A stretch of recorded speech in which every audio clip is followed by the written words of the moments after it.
Exacto. O sea, no puede, digamos, si vos tenés un número que tiene un decimal y lo sumás con otro número que tiene dos decimales, el resultado final no te puede quedar, perdón, en la multiplicación y división me estás diciendo vos. No, la suma y la resta. En la suma y la resta, claro.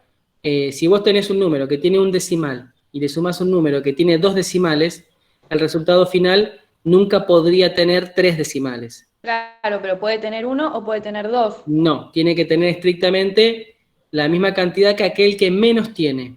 Ah, bueno, eso me falta. Claro. Porque no sabía cómo determinar cuántos ponerle. O sea, si poner. Sí, entiendo, entiendo. Te voy a mostrar, vamos a hacer una suma, que en realidad es una mezcla entre una suma y un concepto simbólico, ¿sí? A ver, estoy compartiendo, sí.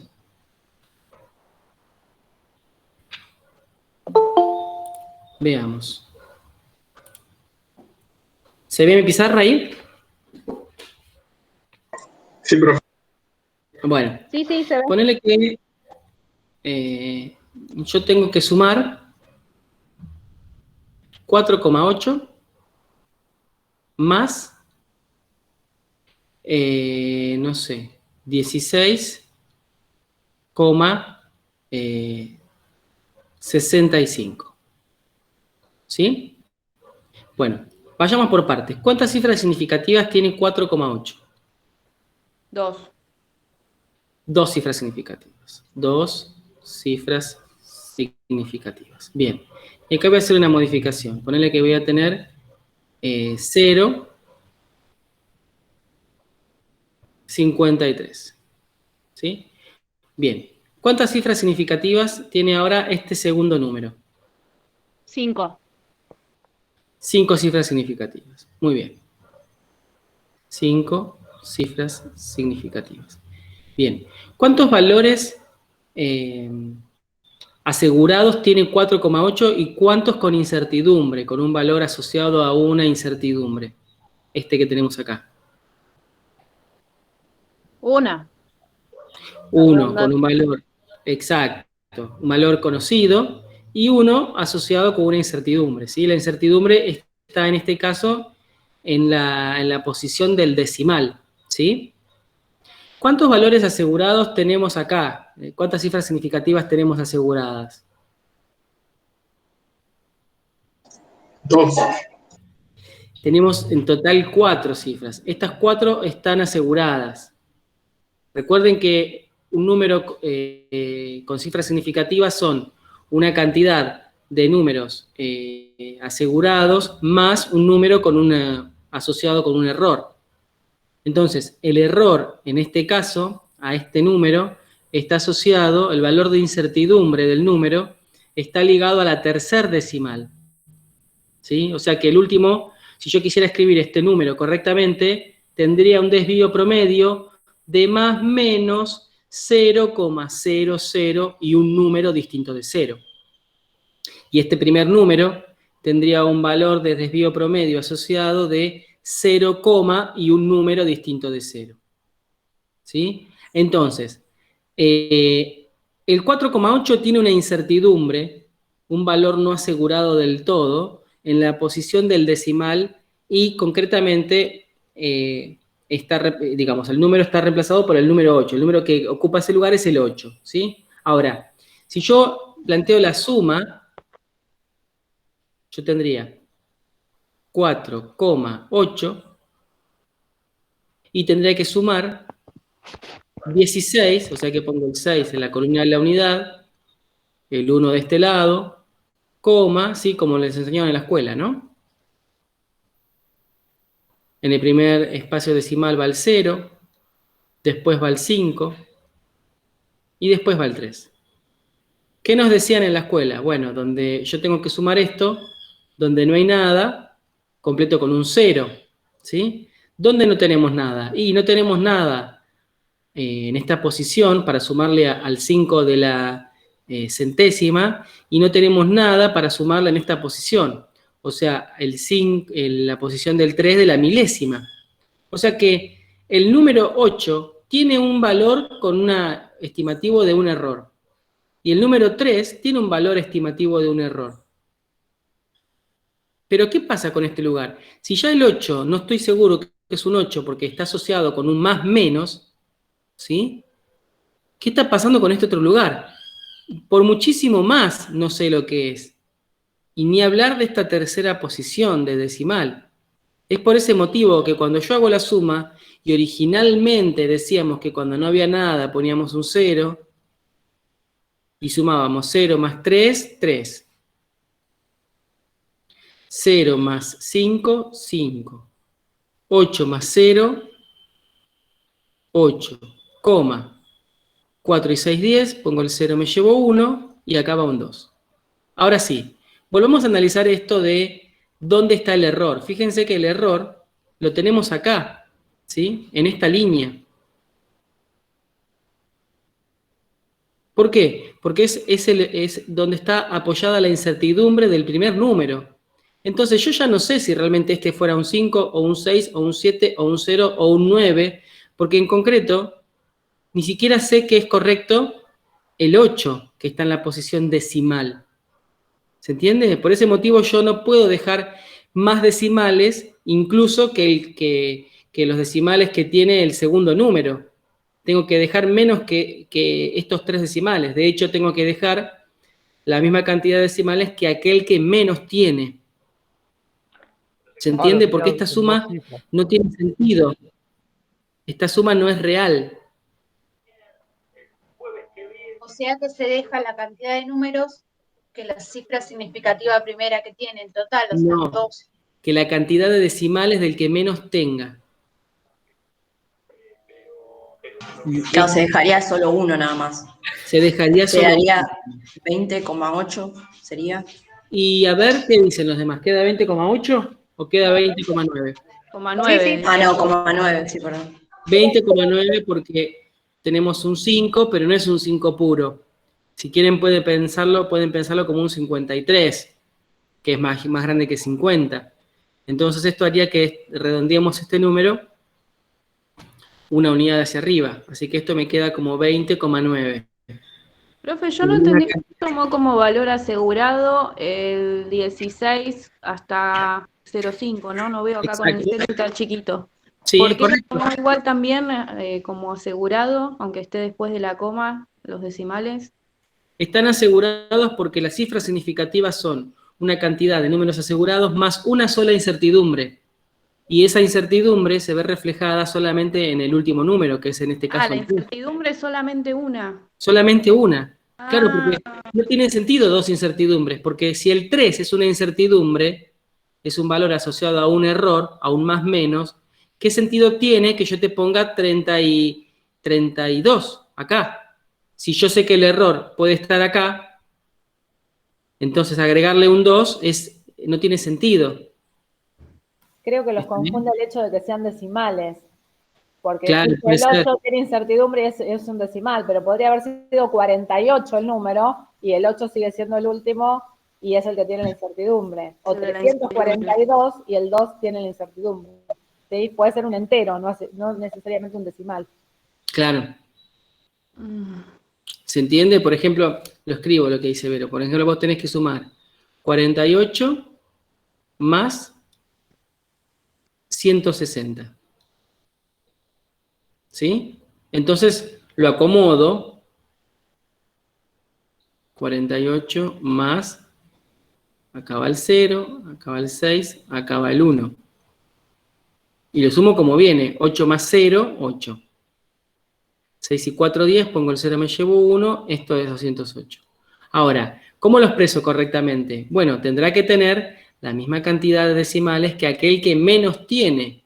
Pero observando esto, son números enteros, de modo que ninguno de los dos tiene decimales asociados. Así que el resultado correcto es tal cual está escrito aquí. Pero bueno, ¿cuántas cifras significativas tiene el primero? 2, 2. ¿Y el segundo? 3, 3. ¿Cuántos valores asegurados tiene el primero? 2, No, ¿no? 1. Y la incertidumbre está acá, en el 8. valores seguros es el 4. Y el 8 es donde tiene el error asociado. Este valor, si yo expresara esto con su desvío promedio, estaríamos hablando de más o menos un número entero. Un solo número entero. Porque siempre es de la misma forma.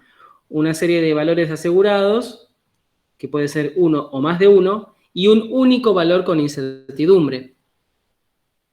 Claro, en los enteros también.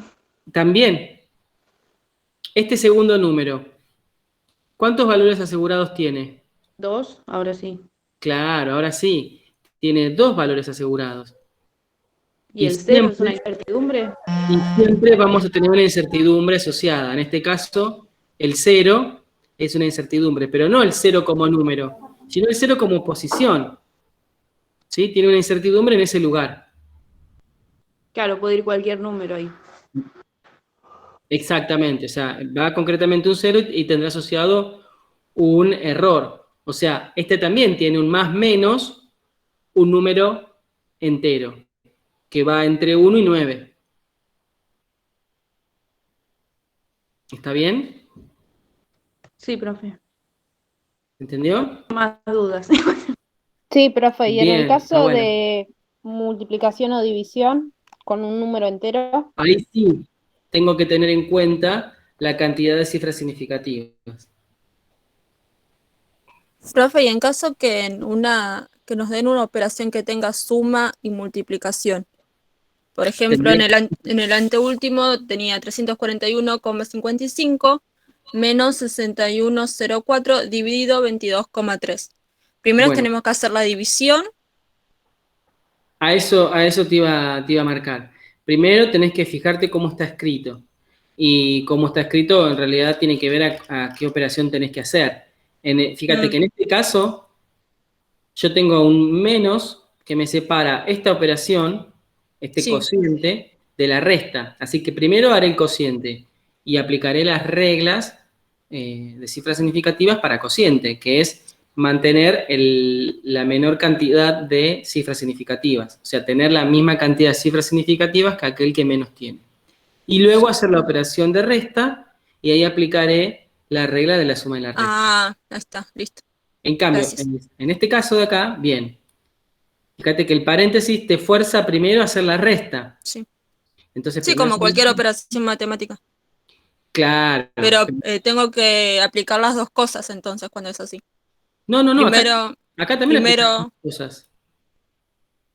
Acá aplicas la regla de cociente y después haces la resta. Acá primero estás forzada a hacer la resta y después haces la regla de cociente. Por eso es importante irlas aplicando paso a paso.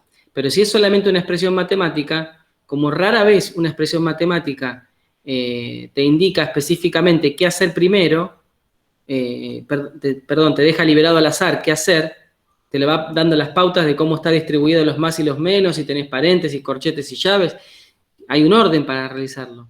En ese mismo orden vas aplicando las reglas. Listo, gracias. De nada. Profe, en el punto 2, ese que es 96.302, yo puse 9,6 por 10 a la 4. 96.000 en el punto 2. Punto 2. Sí. ¿Está bien? 96.000. 302. Yo puse 9,6 por 10 a la 4. Vos tenés que llegar a poner 96.000, claro, pero solamente con 2 cifras significativas. O sea que tenés que dejar el 9 y el 6. Pero de alguna forma u otra tenés que respetar que te hable de 96.000. Entonces, vos tenés que podrías llegar a poner 4,6, porque el 6 se mantiene ya que el 3 es inferior a 5, 4,6 y por 10 a la 1, 2, 3, 4. Sí, por 10 a la 4. ¿4? No, 9,6. 9,6 por 10 a la 4. No, sí. 9,6 por 10 a la 4, porque lo que me confundía era que no era un número, no sé, 90.000. Claro. Los 302 no importa, yo igual lo elevo a la 4 y queda como redondo en 96.000. Sí, porque no, si ponele que fuera una máquina, que en realidad te está midiendo de a unidades de 1000.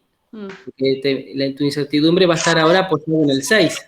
Y el 6 está en la unidad de 1000. ¿Sí? Y después, la otra que tengo dudas es... Perdóname. Sí. Fíjate que la balanza, imagínate que fue una balanza, tiene un error en la unidad de 1000. Entonces, ¿la balanza mide 1000 o mide 2000 o mide 3000? ¿Le podés pedir que te indique 300? Como está acá, en el caso este. No, si mide de a 1000, no. Claro, por eso te digo. Parece medio raro porque uno cuando tiene con números con coma se presta más a manipularlo. Y cuando ve 96.000 como que le da un poquito de cosa, ¿no es cierto? Sí, los 300, no sabía cómo ubicarlo. Claro. No. Entonces, está bien. Esta va a venir 9,6 por 10 a la 4, sí. Está bien. Y la otra es en la columna de al lado, el número que es 2.996.875,2. Sí. Esa me quedó la duda. Yo puse 300 nada más. Y no. Vos 300 por 10 a la ¿cuánto? Me falta elevarlo. Claro, porque, mira, 300 no tiene nada que ver con 3 millones. Por eso, me falta elevarlo nada más, pero estaba bien redondear a 300. Sí, porque vos tenés que dejar 3 cifras. Vas a mirar el tercero, desde el 2 hacia atrás. Entonces observás qué pasa con el cuarto, que es el que puede afectar el redondeo del número anterior. Y el cuarto es mayor que 5. Entonces tenés que redondear el 9 a 10, lo que te implica escribir un 0 y redondear el siguiente, y vuelve a ocurrir lo mismo. Por eso te lleva el número 300, o sea, 300, como la cantidad que mantiene cifras significativas. Ahora, vos tenés que devolver una cantidad que sea equivalente a este número que hablamos de 3 millones. Entonces vos tendrías que poner... Yo puedo poner 3,00 por 10 a la 6. Exacto. Está bien. Sí, señor. ¿Está bien ahí? Sí, profe, gracias. De nada.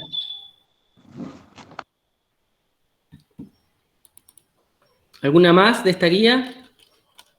Si no, la vamos despidiendo ya. Profe, ¿y el que tiene 5,0778 por 10 a la 3? Para que sean 4 cifras, yo puse 5,078. Pará. Este que tenés acá. Sí, ese. Bien, este número que está acá, en realidad, si yo lo pasara, sería 5.078,0, ¿no es cierto? Y a vos te pide que lo escribas con 4 cifras. Así que, ¿cómo lo estás poniendo? ¿Cuáles serían las cifras? Yo puse 5,078, pero no sabía si poner por 10 a la 3. No, 5,078, está bien. Redondeás este número que está acá, que es el 7, el posterior es más grande que 5, ¿sí? Está bien. ¿Pero no se deja el por 10 a la 3? ¿Sí? Lo dejamos, por eso, 5,078 por 10 a la 3 Por 10 queda. a la 3, sí. Sí. Si quisieran, no necesitarían, podrían poner 5, por eso la 3, 1, 2, 3. Estamos hablando de 5.077,8. Si me pide dejarlo con 4 cifras, tranquilamente podría escribir 5.078 y sacar la notación científica. Claro. ¿Está bien? Si no, redondeo el 7 a 8 y dejo la notación científica y con esta coma como está.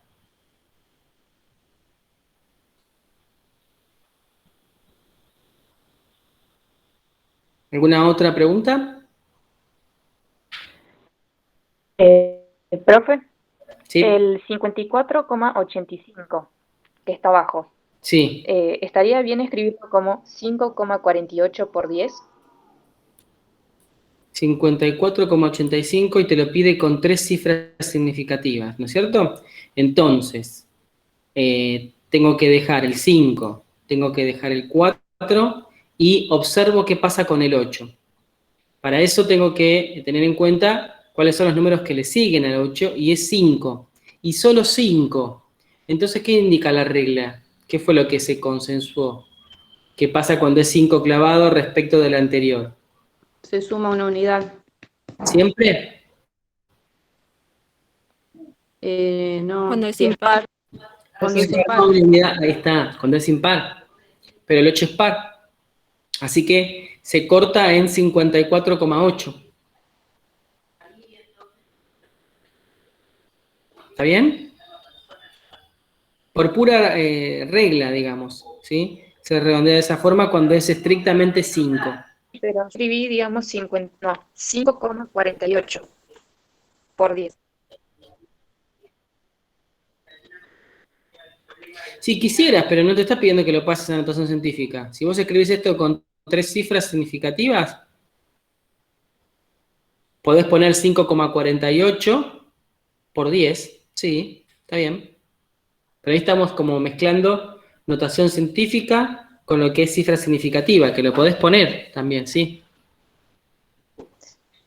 Pero en principio tengo que entender cómo lo recorto, ¿no es cierto? Si voy a aplicar un truncamiento, o sea, si voy a descartar una serie de números y listo, o tengo que redondear el número que queda con la incertidumbre, si lo tengo que redondear para arriba.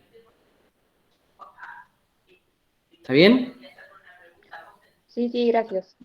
Bien. Profe, yo una última consulta. Dale. Dieron una operación de resta, este está en el video, no está en el módulo, Ajá. y da un número exacto. Mm.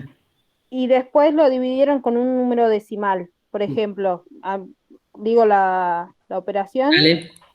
era 8,20 por 10 a la menos 4, Ujú. menos 5,2 por 10 a la menos 4. Eso me dio 3 por 10 a la menos 4.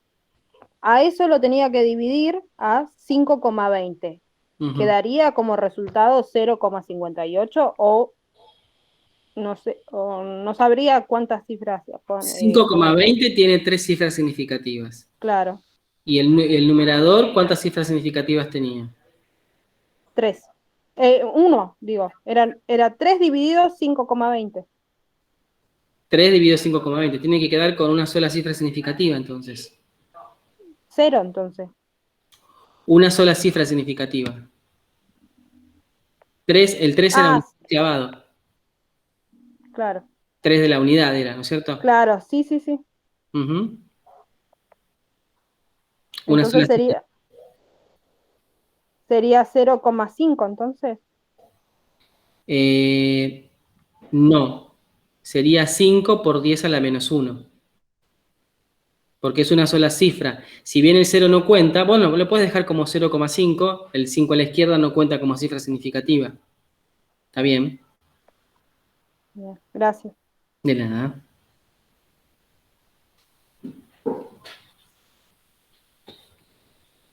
Bien.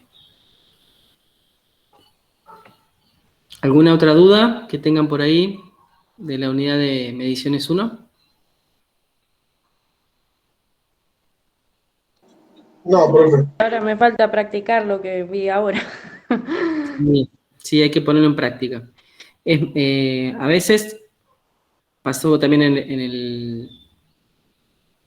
en la comisión anterior, las cifras significativas tienen que ver con el tipo de operaciones que uno va haciendo. Entonces, a veces pasa que cuando uno va resolviendo el ejercicio, puede ser que no coincida exactamente con el resultado de alguno de ustedes, entre ustedes mismos, y eso tiene que ver con qué operaciones fue realizando para resolver, por ejemplo, un problema.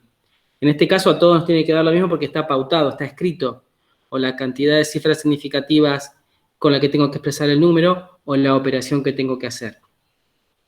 ¿Sí? Pero bueno, después es como ustedes dicen, hay que ponerlo en práctica. ¿Sí?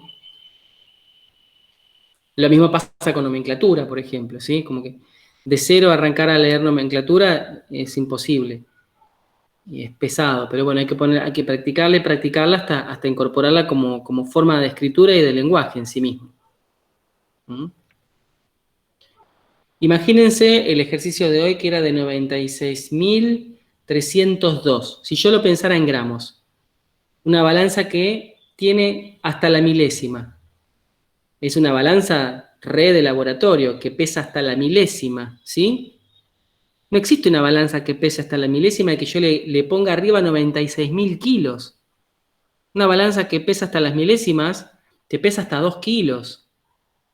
¿Sí? Entonces, es ahí donde aparece esta incongruencia del número que puede salir de una cuenta en la calculadora con respecto a un instrumento real. ¿Sí? Es como decir, no sé, que se quieran pintar una uña con una pala mecánica, digamos. En la dimensión de una cosa con respecto a la precisión que yo requiero no coincide una cosa con la otra. Y uno por ahí cuando tiene contacto con laboratorio o con resultados reales, se da cuenta de esto, pero si no, entiendo que es difícil de verlo. Parece como un capricho, y ahora tengo que aplicar esta regla. Y bueno, sí, pero a veces define. A veces el más menos es tan grande que es casi el 30% de error del resultado, al punto tal de que no me sirve como resultado en sí mismo. Podría pasar. Entonces, bueno, por eso, en principio, empezamos a practicar medio en crudo esto de cifras significativas y lo vamos a mantener durante toda la cursada, porque realmente es útil para devolver resultados reales, resultados experimentales que permitan a otro tomar una decisión real, experimental. Bien. ¿Qué les parece entonces si comenzamos con el tema de hoy? El de cantidades físicas. ¿Han podido hacer ejercicios? ¿Han podido trabajar con eso? ¿O todavía no? La verdad.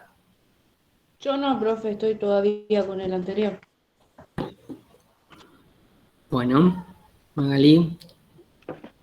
Yo me quedé en la pregunta, en la parte teórica, en la parte D. No encontré en el módulo lo de que tendría que explicar lo de las temperaturas con las unidades.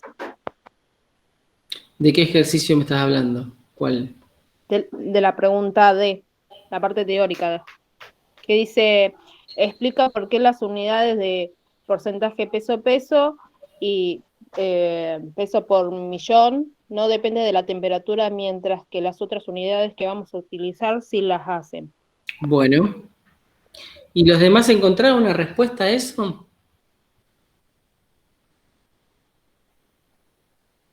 Cris, que sos Cristina, Cris, no sé, me imagino que...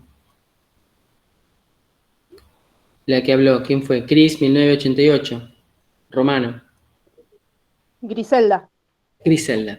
Ah, Gris, ahí ve. Bueno, ¿dieron respuesta a esa pregunta? No, porque no llegaron. Bueno, cuando lleguen, te voy a dar una mano con este tipo de pregunta. Fíjate que las otras unidades se refieren al volumen de la solución. El volumen de la solución es como cualquier líquido, sufre un fenómeno de dilatación y de contracción basándonos en el cambio de temperatura.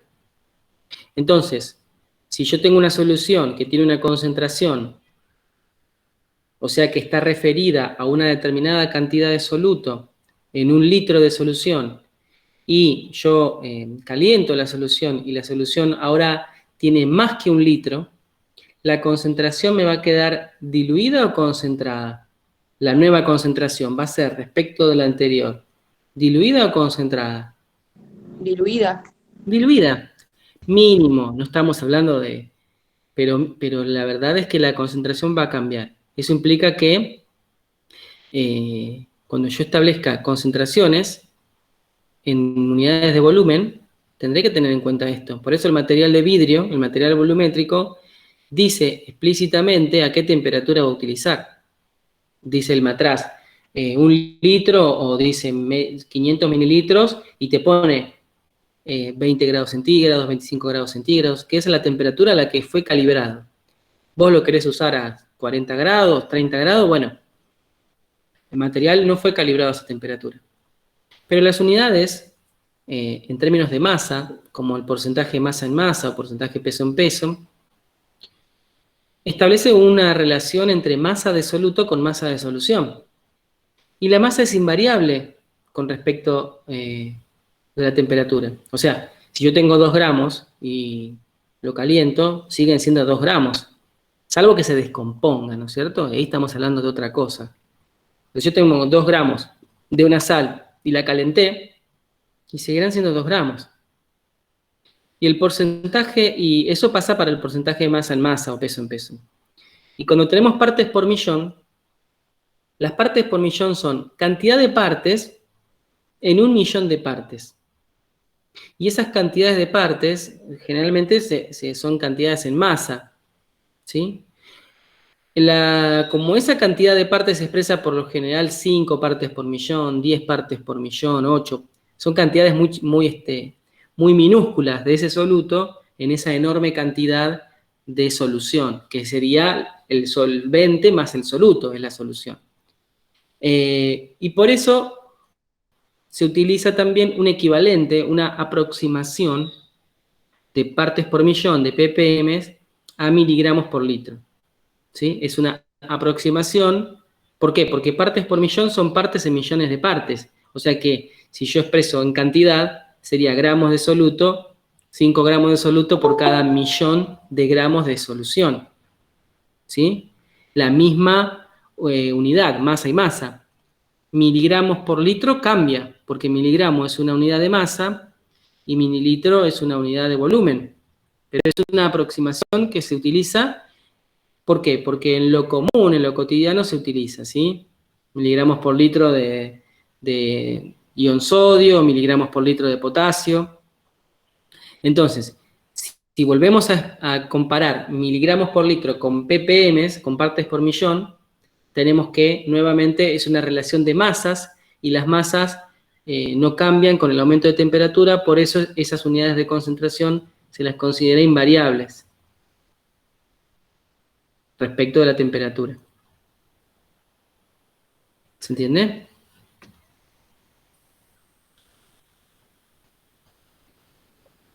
Mazo, tengo que seguir viendo. Tal cual. Tal cual. ¿De esa guía alguna otra duda que les haya surgido?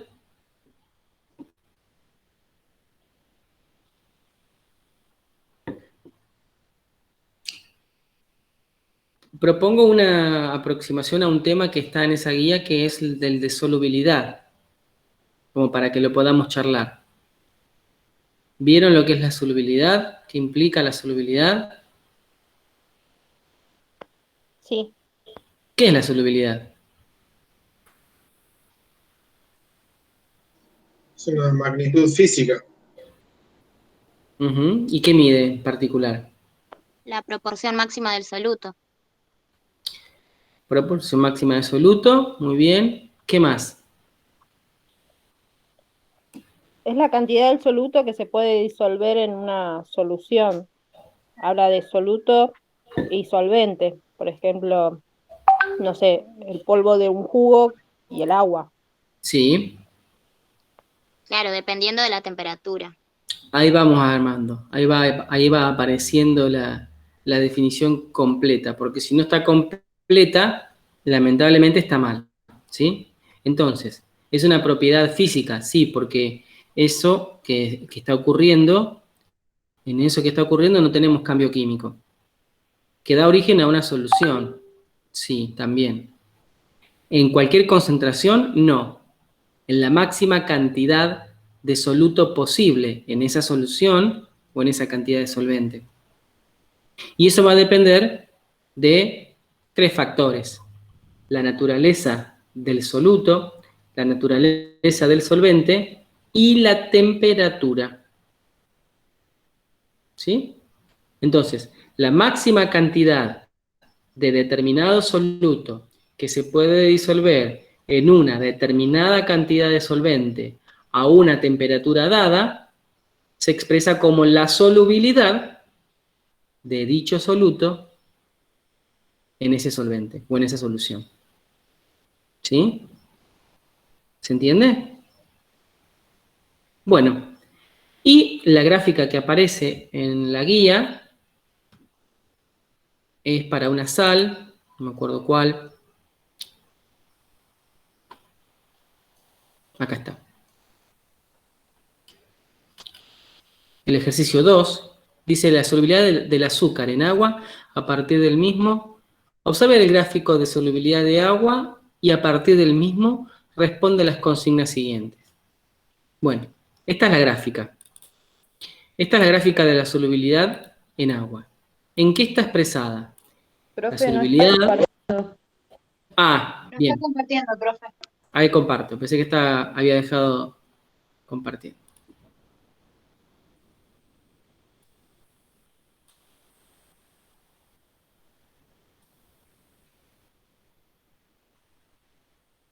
Bien, ¿ahí se ve? Sí, profe. Bueno, entonces, el cambio de la solubilidad con respecto a la temperatura. O sea, tenemos acá la temperatura y acá tenemos la solubilidad. En este caso, la solubilidad se expresa como gramos, en este caso de azúcar, cada 100 mililitros de agua. Podría ser gramos por cada 100 gramos de agua.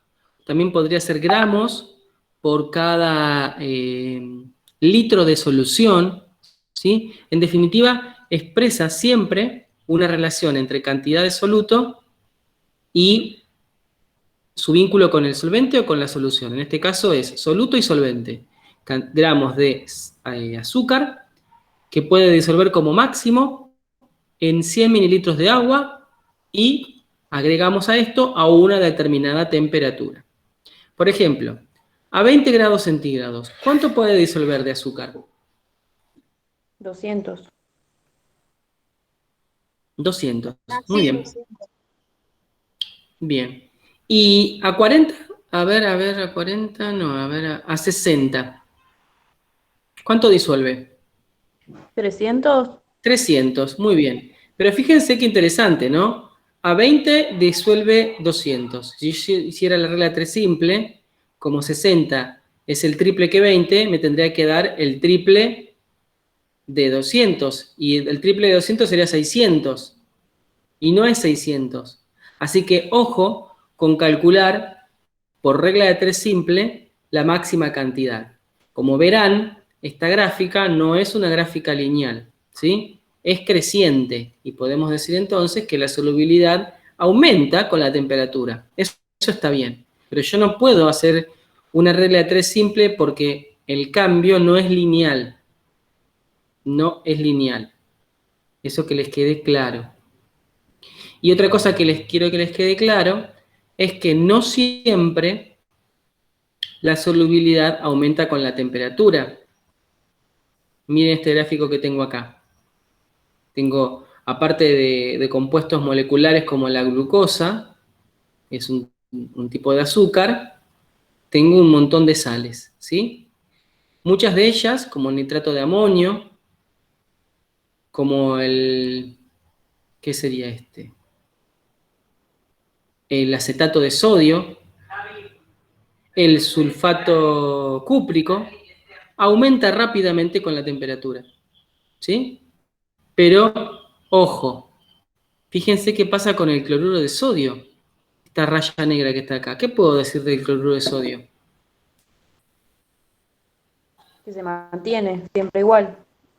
Casi igual, ¿sí? Y uno dice, ah, bueno, ahora que calenté el agua, seguro que me disuelve más sal de mesa, que es el cloruro de sodio. Mentira. Si disuelve casi 40 grados a 0 grados, con el agua congelada prácticamente, y a 100 apenas modifica su solubilidad en un poquito. Entonces, el cloruro de sodio es casi invariable con respecto de la temperatura. Después tenemos algunos que sí siguen la regla esto de la linealidad. Yo casi podría calcular para el cloruro de amonio por regla de 3 simple la solubilidad que tiene en un punto y después en otro, porque es directamente proporcional a un factor. Otras curvas cambian muchísimo. Y después una muy interesante, que es la que tenemos acá abajo, es la de esta sal, ¿sí? Sulfato de cerio. que observamos claramente que tiene un doble comportamiento. Primero que cuando yo cambio la temperatura y la aumento, la solubilidad no aumenta, al contrario, disminuye. Y después, otro dato súper interesante, es que a partir de los 40 grados y hasta prácticamente hasta 100 grados, se volvió invariable con respecto de la temperatura. O sea que vos lo podés calentar y la solubilidad no está cambiando. Entonces, ojo con eso. Si una pregunta, más en vistas a los futuros exámenes, donde tengamos por ahí que responder un multiple choice, un verdadero o falso, ¿sí? Yo mejoro la solubilidad si aumento la temperatura, y no siempre. No es un factor universal, ¿sí? Es una generalidad. La mayoría aumenta, pero no es cierto que se cumple siempre. Y si no es cierto que se cumple siempre, la afirmación es falsa. El grado de verdad de una afirmación únicamente pueden ser dos: verdadero o falso. Si es medio verdadero, es falso. Y si es medio falso, es falso. Entonces, la afirmación, la solubilidad aumenta con la temperatura y no me dicen de qué estamos hablando, por lo menos es un dato incompleto, con lo cual es falso. ¿Quedó claro, no?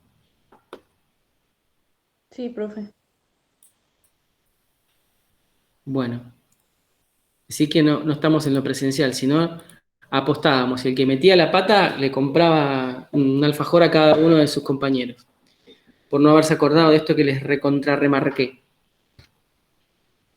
¿Alguna otra pregunta les surge a partir de esto que vimos de solubilidad? No, y el ejercicio si no se puede resolver con regla de 3, ¿de qué manera se podría resolver? Y si acá tenés dos formas de resolverlo. O mirando la gráfica y tomando valores estimativos, ¿sí? A ver, por ejemplo, vamos a analizar uno de estos. Tomo así, voy a trabajar la imagen, ¿no? Bien. Ponele que a mí me van a pedir, no sé, la solubilidad a 30 grados. Entonces yo pongo acá, así, y escribo a 30 grados centígrados, ¿no? Bueno, esta es la pregunta, ¿sí? Entonces yo tendré que venir a la gráfica y decir, en esta gráfica, ¿dónde tengo 30? Digo, bueno, 1, 2, 3, 4, 5. Y tengo 5 espacios. Y a la vez, acá tengo 20 y acá tengo 40. Así que 30 está en la mitad. Bueno, voy a la mitad y observo qué pasa con la gráfica.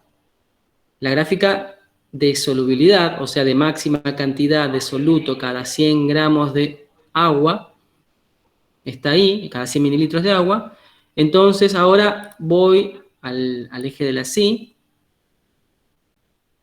y me fijo qué me da. Y digo, bueno, ¿qué será esto? Y ahora nuevamente observo. Acá tengo 200. Acá tengo 300. O sea que acá tengo 250. O sea que más o menos esto está dividido en 5 partes y va cambiando de a 10, por decirlo de alguna forma. Yo podría decir entonces que tengo 210 gramos de soluto. Podría estimar, sale por una estimación. ¿Se entiende? Y así se ingresa a la gráfica. Mirando la temperatura, 30, yendo a donde está la curva de solubilidad, y luego analizando cómo está distribuida la escala de la ordenada, del eje vertical, de la Y, estimo qué valor da de solubilidad. Esta es una forma. ¿Y se puede contestar así, aunque sea estimativo? Sí, por supuesto, pues no te deja opción, porque la gráfica no da en un valor estricto de un punto cartesiano. O sea, a lo que voy es, no te está dando, no te dio acá, tampoco te dio acá arriba. Entonces, al no darte estrictamente en un valor, no te deja más remedio que estimar. No podés poner cualquier valor, ¿sí? Y aclaramos que es un valor estimativo. Claro, no vas a decir... No, a ver, si vos pones 200 te van a poner mal, porque la gráfica no da en 200, 200 da acá abajo. Si pones 250 te van a decir está re mal, porque, digamos, fíjate que tenés 100 unidades distribuidas desde este punto a este punto y tenés marcado estrictamente la mitad, de modo que vos sabés muy bien que tu valor está por encima de 200 y por debajo de 250. Ahora, ponele que vos, no sé, estimás 215 y, bueno, está bien, ¿sí? Ya que no está marcado, está bien. Pero no podés escribir ni menos que 200, o sea, tenés que sí o sí anotar más que 200 y menos que 250 para que ese resultado esté bien. Está bien. ¿Se entiende? Sí, profe. Sí. Bueno, esta sería una forma. Y la otra forma Guille nos es pregunta a través de la... ¿qué pasa en el parcial? Todo depende de lo que uno les esté preguntando. Si necesitan saber cuál es la tendencia de la solubilidad, si aumentar, mantenerse constante o disminuir con la temperatura, algún dato que los lleve a sacar esa conclusión, como les decíamos hoy, la tabla o la gráfica, algo van a tener. Exacto. Otra cosa, antes que les digas lo de la tabla, por ejemplo, si yo les hago una pregunta en múltiple choice donde les digo todas las sales o siempre la solubilidad aumenta con la temperatura, ya sabemos que es falsa, porque estamos diciendo que algunas permanecen constantes, invariables, al cambio de temperatura, otras aumentan, que son en su mayoría, pero hay otras que disminuyen la solubilidad con el aumento de temperatura. La palabra todas o siempre que aumento la temperatura, la solubilidad aumenta, la hace falsa, porque no es cierto. Hay que leer bien. Sí, profe. Ha denunciado. Ahí va, Guille. Bien, esa a lo que iba con la otra forma de resolverlo. La otra manera es que te den una tablita como la que está acá, ¿sí? Y vos observás que a medida que la temperatura sube, la solubilidad también va aumentando, de 30 a 39 y siguiendo. Entonces a vos te van a dar esto, ¿sí? Tal vez vos puedas hacer un estimativo a 55 grados, como si fuera un cambio lineal. ¿Por qué? Y bueno, porque si yo bajo el rango de observación, ¿sí? A ver si... Esto era una curva, pero yo lo amplío, y lo sigo ampliando, y lo sigo ampliando. En definitiva, lo que me queda como para observar es una línea prácticamente, ¿sí? Entonces, si yo tomo un rango chiquito que va desde este punto a este otro punto, para tomar un valor intermedio, puedo imaginarme a esto como una línea sin cometer un gran error y entonces estimar el valor que está acá. ¿Se entiende? Sí, sí. ¿Sí? Esto es propio de una interpretación diferencial. ¿Sí? ¿Vieron diferenciales ustedes? ¿Escucharon la palabra diferencial? ¿Análisis matemático? No cursé todavía. Bueno, ya lo van a escuchar.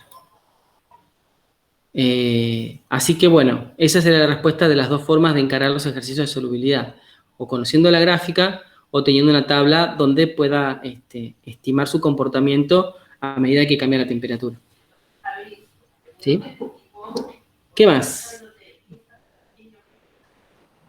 Profe, yo tengo una duda, ¿no? Para resolver los ejercicios. Con el tema de la tablita, eso más o menos lo entendí. Pero después cuando nos da las unidades físicas, los porcentajes de masa en masa, masa en volumen, por ejemplo, me cuesta ahora en el ejercicio 4, cuando dice calcula la masa de sulfato niqueloso, ¿puede ser? Y Puede la ser. masa de agua. Sí, puede ser. Níquel, perdón. El níquel. ¿El níquel tiene un estado de oxidación o tiene más de un estado de oxidación? A ver. Creo que tiene uno solo, ¿eh? Sí, me parece que tiene una sola, profe.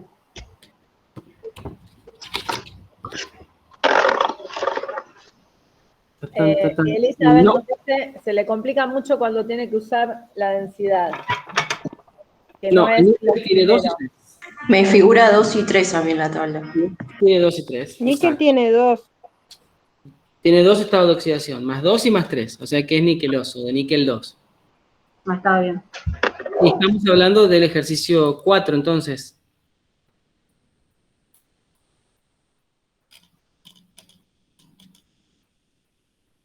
El 4. Ahí está. Bueno, vamos a analizar el ejercicio 4.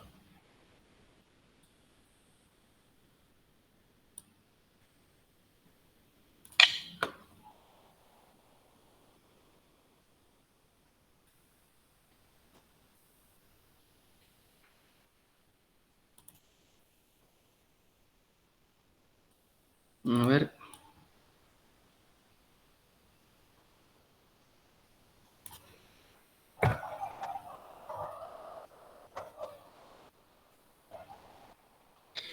Vamos a poner acá el ejercicio 4.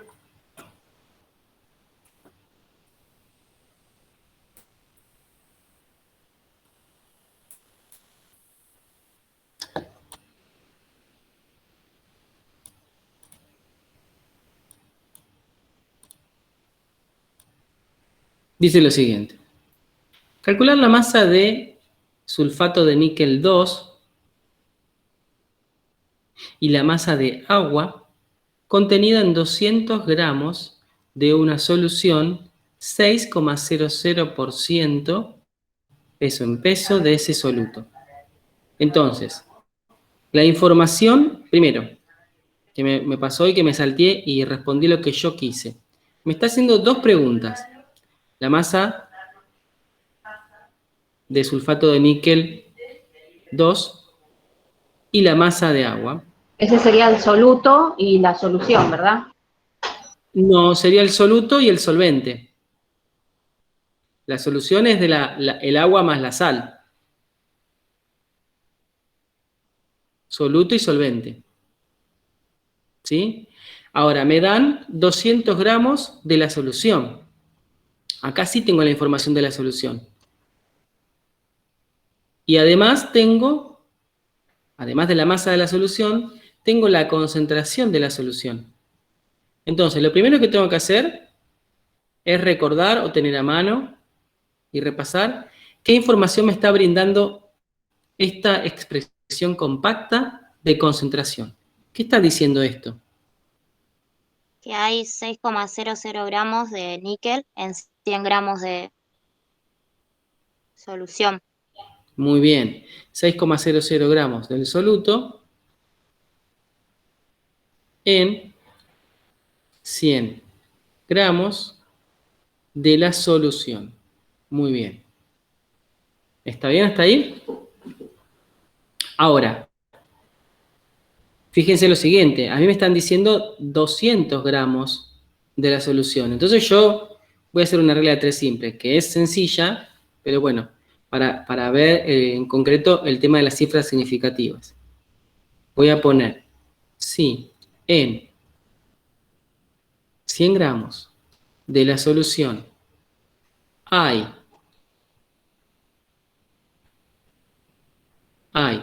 6,00 gramos de soluto, entonces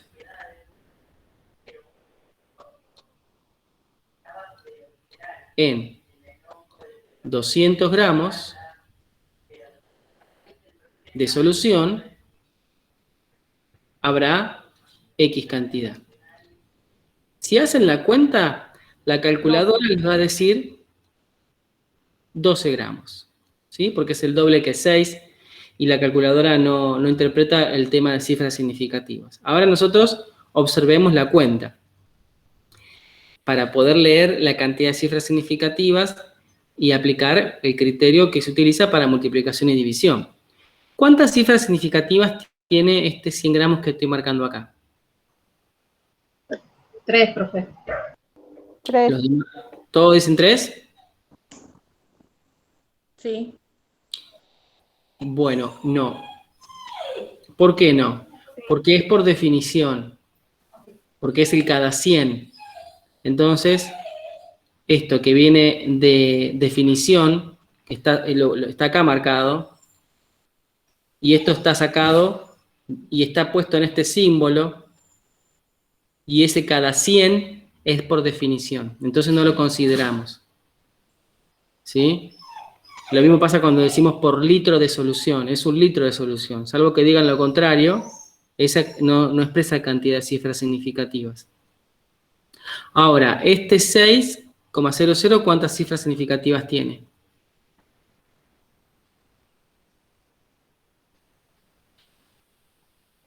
Tiene 3. 3 cifras significativas. Bien, este 200.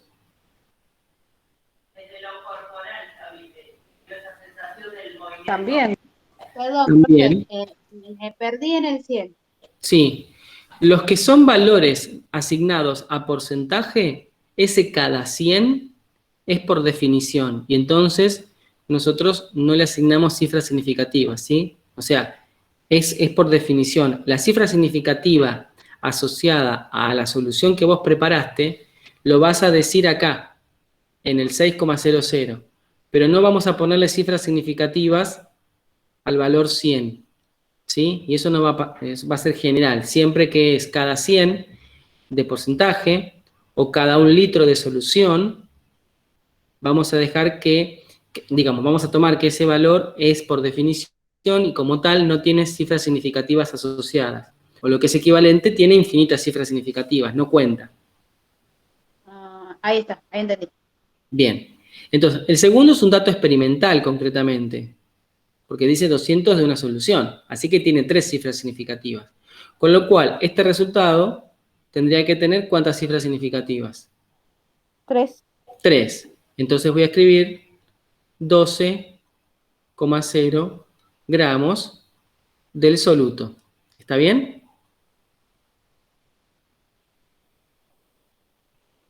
¿Sí o no? ¿Por qué 3? Sí. ¿Por qué 3? Sí. Porque tenemos 3 valores numéricos. Uno con infinitas cifras, otro con 3 cifras significativas y un tercero con 3 cifras significativas.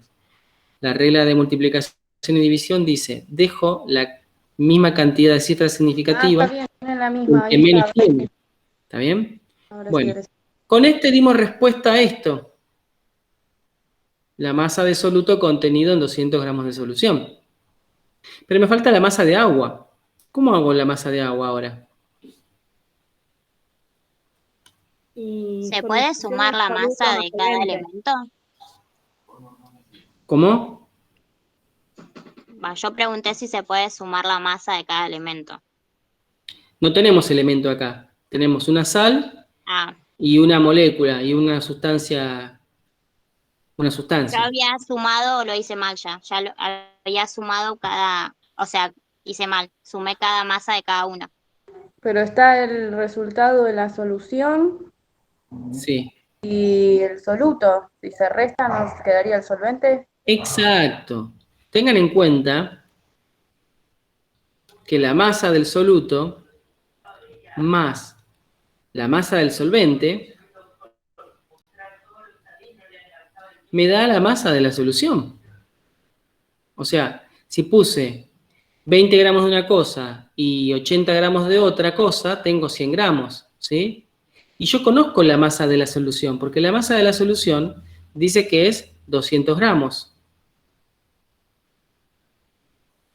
Y también conozco la masa del soluto, porque la acabo de calcular. La masa del soluto es 12,0 gramos.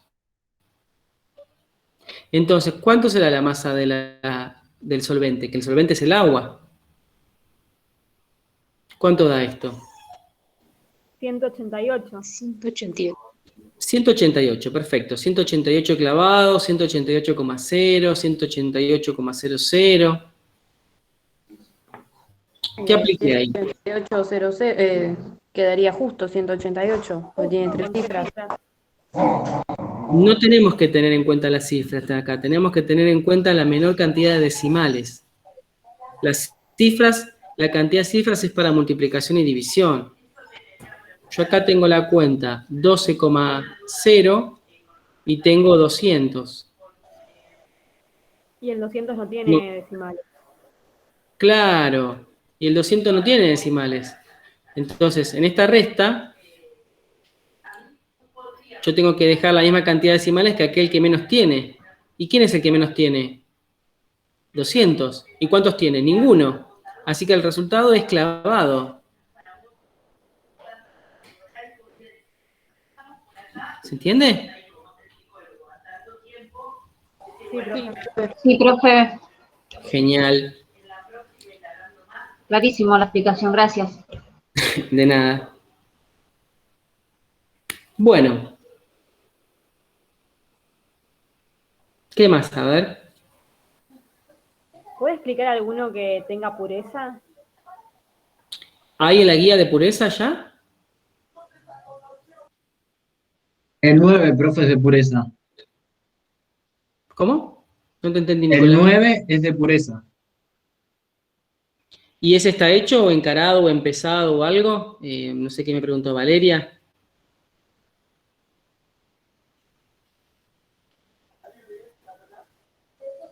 No entendí cómo aplicarlo de pureza en realidad. Bueno, a ver, el 9. Calcular la masa de sulfato de amonio necesaria para preparar 500 mililitros de una solución 3,0% peso volumen, punto, ¿no? Y después dice, ¿qué masa debería pesar si la pureza del sulfato de amonio comercial fuera del 78,6% peso en peso? Bueno, tenés que hacer dos partes del problema. A ver, vamos a plantearlo.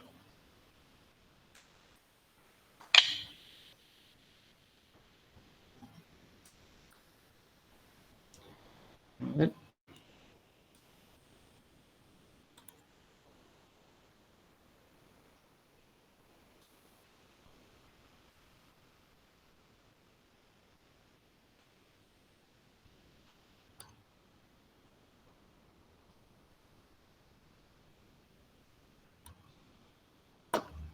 Bueno, primero tenemos que tener en cuenta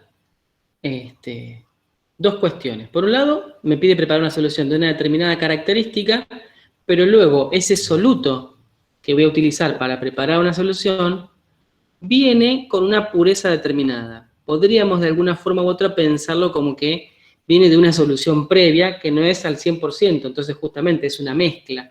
Así que tendré que poner un poco más para asegurarme la cantidad que yo necesito. Lo que les recomiendo es que hagan un tipo de esquema, ¿sí? Como para ir poniendo ahí la información y a su vez asignar con más facilidad por ahí el camino a seguir. Veamos. Voy a tomar la primera parte.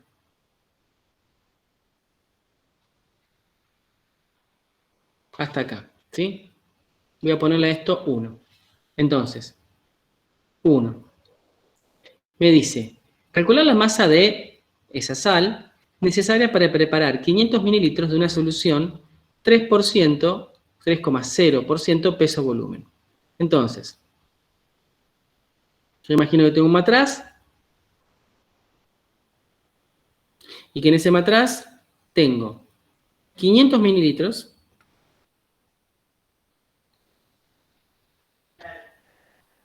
de una solución que es 3,0% peso volumen. Entonces la pregunta concretamente va a ser, bueno, ¿qué cantidad del soluto necesitaré para preparar esta solución que tengo acá? Teniendo el dato de la concentración, podré decir que, o sea, me estoy refiriendo a esto. ¿Qué me dice esta información?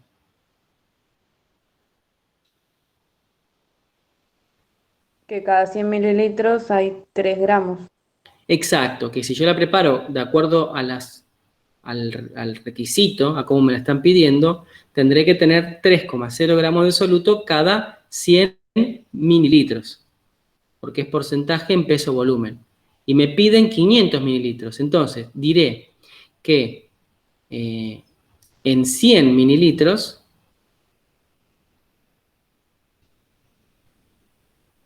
tengo o tendría que tener 3,0 gramos del soluto.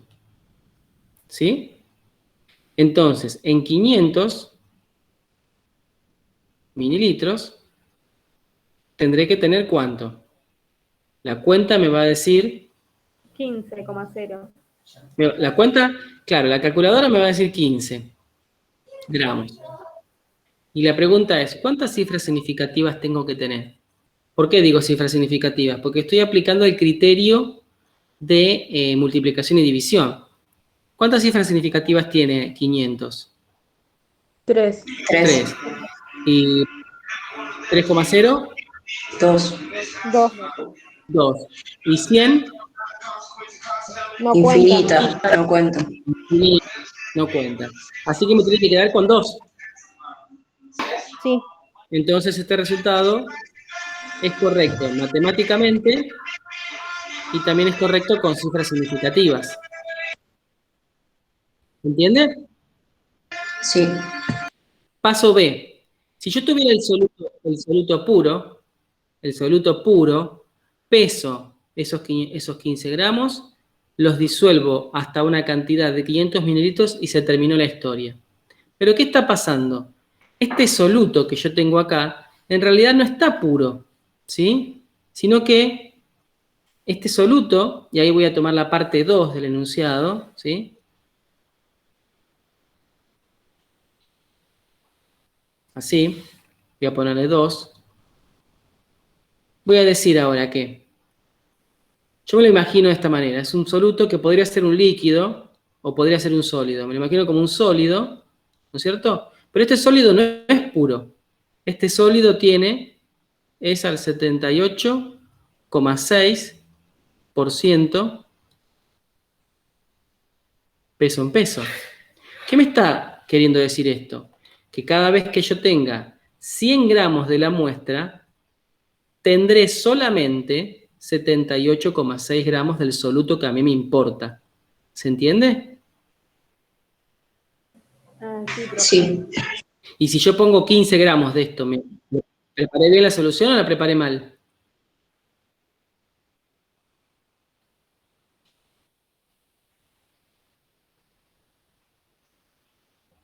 ¿Peso 15 gramos de esto y terminé? ¿O tengo que hacer algo más? Hay que hacer la cuenta. Hay que hacer una cuenta más. ¿Sí? Tengan en cuenta que estos 15 gramos es de soluto, dijimos, ¿no? Y por lo tanto es del compuesto puro, soluto, ¿sí? Entonces, me está faltando una cuenta. A partir de la pureza, del soluto, yo podré decir que es 78,5. A ver. Que 78,6 gramos del soluto están ¿en dónde? En 100 gramos de la muestra.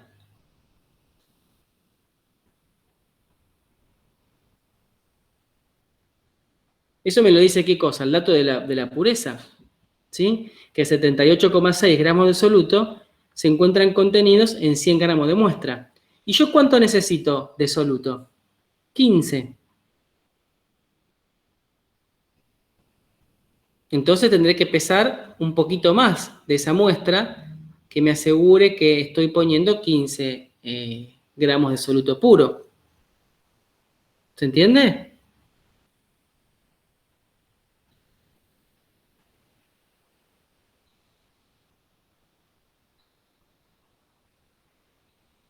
Sí, profe. ¿Cuánto da esto? 19,08 con la calculadora. Bueno, 19,08 gramos de muestra. Bien, eso es lo que dice la calculadora. Muy bien. Ahora, ¿con cuántas cifras significativas tendré que dejar este resultado? Con 2. Son dos. ¿Culpa de quién? Por decirlo de alguna Del forma. 15. Por los 15 gramos. Exacto. Por el 15. O sea que me quedó 19 gramos de muestra.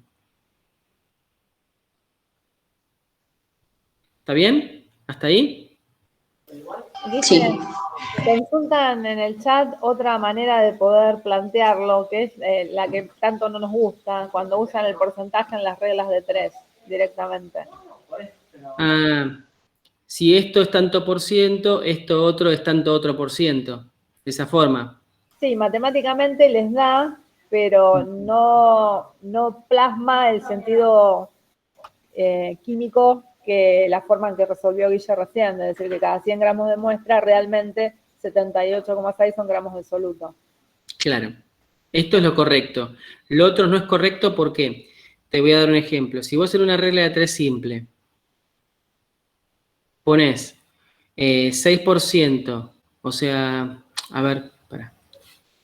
Vos ponés de este otro lado 78,6%. Y acá ponés 100%, ¿sí? Fíjate lo siguiente, pará, porque esto no se entiende lo que dice. 78,6%. El uso correcto de la regla 3 simple implica hablar estrictamente de lo mismo y en la misma unidad. ¿Sí o no? Chancho en la columna de los chanchos, Margarita en la columna de la Margarita, como se decía en la escuela. Ahora, ¿qué está pasando? Esto es un sistema material y esto es otro sistema material. Entonces, por más que compartan el símbolo de porcentaje, los sistemas materiales son distintos. Porque no es lo mismo un sistema material homogéneo que tenga 78,6 gramos de una cosa y la diferencia 100 de otra cosa, a tener un sistema material puro. Entonces, como son dos cosas distintas, desde el punto de vista de la regla 3 simple, ni químicamente está bien, ni estrictamente desde el punto de vista matemático está bien. Así que en lo posible traten de evitarlo. ¿Se entiende? Sí, profe. Bien. Es el momento de modificar algunas costumbres que han llevado a algunos éxitos, despedirlas con afecto y ampliar a otras un poco más precisas. Así que, de ahora en más, no es que esté mal o que esté bien o qué sé yo, bueno, yo lo hago así, no, yo lo hago así no, porque están en los primeros años de la facultad y así tengan 100 años, el ser humano tiene que aprender y cuando algo lo pueda hacer mejor, y es el camino al que tiene que apuntar, a hacerlo mejor o hacerlo bien. Así que cambien, ¿sí? Muten. Yo la semana pasada di una clase de física, hablé de las 4 fuerzas fundamentales de la física. Las 4 fuerzas que explican todo lo que conocemos. El electromagnetismo, la gravedad, la fuerza nuclear fuerte y la fuerza nuclear débil. Eso explica todo.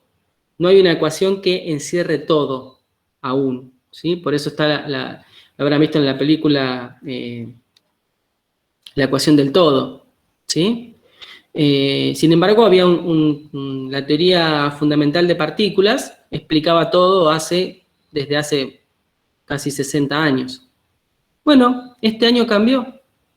Hay evidencia científica hace 20 días que está recorriendo el mundo, donde aparentemente existe una quinta fuerza del universo que explicaría, por ejemplo, la materia oscura. Y bueno, ahí estamos, dando clase en el día a día, dando clase en función a lo que sabemos en el día a día. Entonces, ahora, en este mes en particular, que no se sabía hace 2 meses atrás, ya con los profes tenemos información nueva. Bueno, así como nosotros tratamos de actualizarnos, ustedes que están mejorando las herramientas conceptuales y procedimentales también. Y si algo se puede mejorar, bueno, es prácticamente una condición obligada. Mejórenlo. O traten o esfuércense para mejorarlo.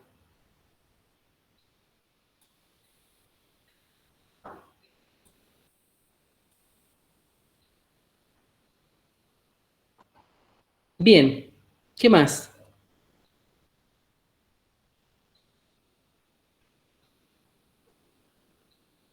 ¿Qué otra consulta tienen?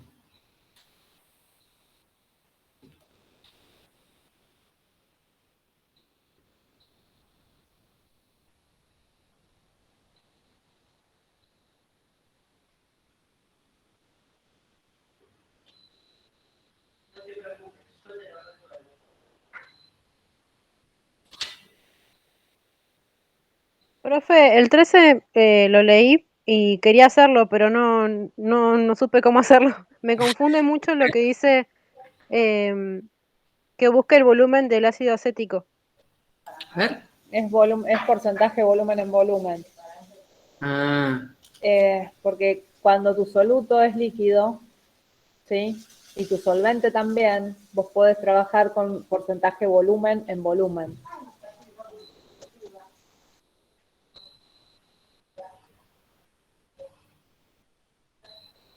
Profe, quería avisarle de un compañero, creo que se llama Marco no sé Ortiz. si se escuchó bien, si la escucharon bien a Vero, a mí me salió entrecortado.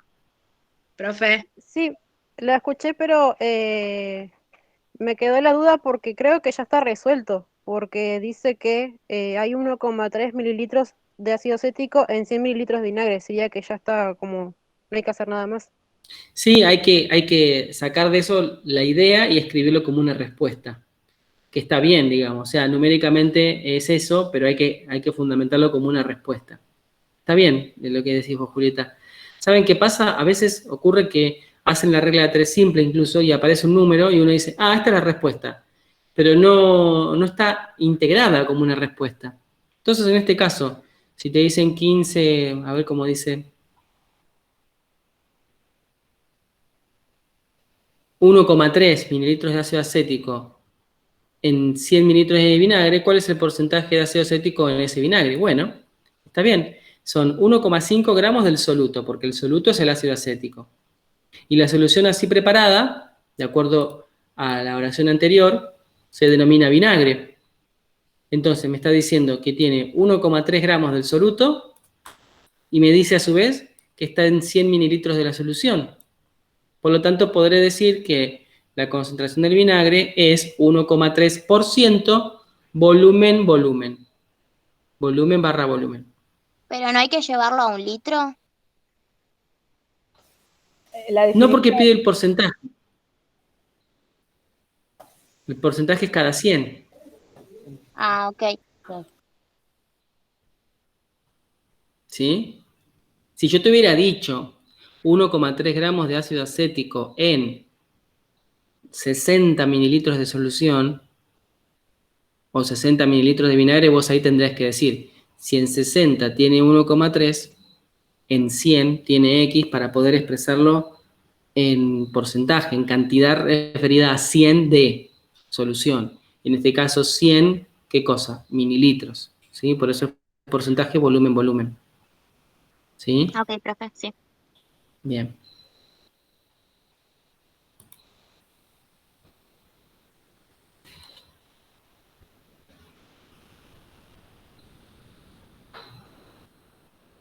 Marco Ortiz tuvo problema porque se le quemó el estabilizador. Bueno, ¿qué otra pregunta tienen por ahí?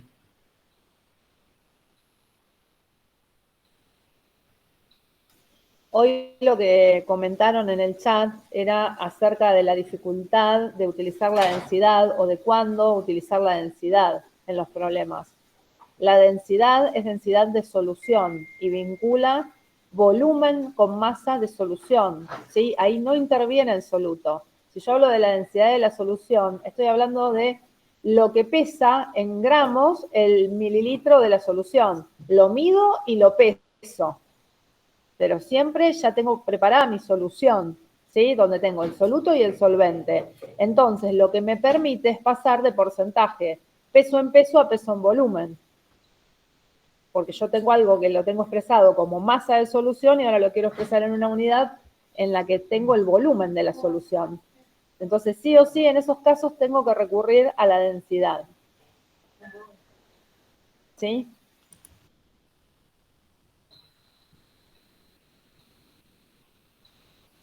Sí, si vos tenés volumen de solución y conocés el volumen de soluto, podés calcular por diferencia el del solvente o disolvente, como lo estás llamando. Yo les diría que practiquen, no sé qué te parece, Guille, y arranquemos el jueves con Guillermo. Van a arrancar con Alejandra y Guillermina ustedes. Les vamos a decir que llegaron, ¿sí?, a ver hasta aquí y que tenían que intentar resolver los ejercicios que tienen densidad. Van a ver eso y a continuación van a ver las relaciones cuantitativas químicas, ¿sí? Traten de aprovechar o administrar el tiempo como para cerrar los problemas que quedan con uso de densidad, ¿sí? O pureza, como tienen ahí los problemas más avanzados, para discutir eso y ver las relaciones cuantitativas químicas, ¿sí? No se queden. Si tienen mucha dificultad, miro de vuelta el video. De vuelta, tienen que entrar al canal de YouTube, que es Química 1, Bioquímica, porque hoy no encontraban todavía el video. Ustedes entrando a ese canal, lo ponen en el buscador de YouTube, ingresan haciendo clic en el canal y en videos, cuando cliqué en videos van a ver todos los videos cargados de todos los temas de la cátedra. Bueno, tienen que ir al video 6, si mal no recuerdo, ese es el número, que es el que les indica Campus y además en el nombre del video dice qué tema es, ¿sí? Para que no pierdan mucho tiempo buscando. Hasta el 3 eran los de nomenclatura, que son varios, y algunos están al final, si ustedes los ordenan por orden en que fueron cargados, por los más antiguos. Y van a tener, el 4 es el de mediciones, que fue el tema que pasó, el anteúltimo, y el tema de hoy es el que sigue, con el número 5, y el 6 es el del tema del jueves.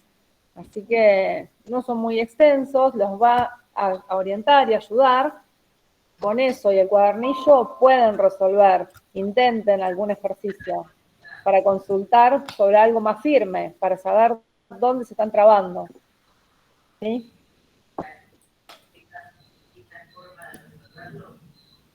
No enciendo la cámara porque se está apagando esto. Sí, la mía también está justo en eso. Bueno, entonces quedamos así. Pónganse a practicar sus ejercicios y lleven las dudas y pónganse un poquito al día con el tema de la próxima clase. Les decimos Bien. a las chicas hasta dónde llegamos, ¿sí? Y que ustedes se comprometieron, ¿sí? Es por ustedes. Y aparte para hacerlo más dinámico, para que participen y participen todos. Por ahí hay alguno más vergonzoso, no se atreve a hablar, bueno, el chat o no tiene los elementos, cuesta más desde el celu, bueno, como puedan intervenir, pero vayan siguiendo, tomando apunte, intentando llevar el hilo de las clases para poder avanzar después cuando están solos con el cuestionario. Las herramientas las tienen, con el video y la guía tienen que poder, ¿sí? Y tengan presente todo lo que vimos, lo de las cifras significativas y demás. A medida que van haciendo los cálculos de esto, aprendiendo este tema, van reforzando y repasando el anterior, porque lo van aplicando. ¿Está? Sí, profe, genial. Sí. Bueno. Sí, profe. Sí, profe. Sí, porque ya hoy estamos todos cansados. Me parece que agarrar un ejercicio nuevo no va a restar en vez de sumar. No, igual anduvo mejor que la comisión anterior porque hubo más preguntas. Y si hay No sean preguntas, malos, pobres los anteriores. nosotros podemos trabajar más todavía. Sí, no, sí, la verdad que sí, fue más dinámico esta clase. En la anterior hasta casi que los retamos y les dijimos, bueno, pónganse a mirar el video y conéctense más tarde con los otros porque si no tienen preguntas, no sabemos qué respuesta dar cuando no hay pregunta. Claro. Claro, no sabemos si los estamos ayudando, si estamos hablando al aire, porque en realidad no sumamos nada, si no vieron nada, ¿sí? Estamos en la instancia de equivocarse, así que no tengan vergüenza de intervenir, de equivocarse, no pasa nada, estamos aprendiendo. Después, el día del parcial es solo de ustedes. Exacto. Bueno, listo entonces, nos vemos en la próxima. Hasta luego. Bueno, gracias. Chao. Gracias, profe. Hasta luego.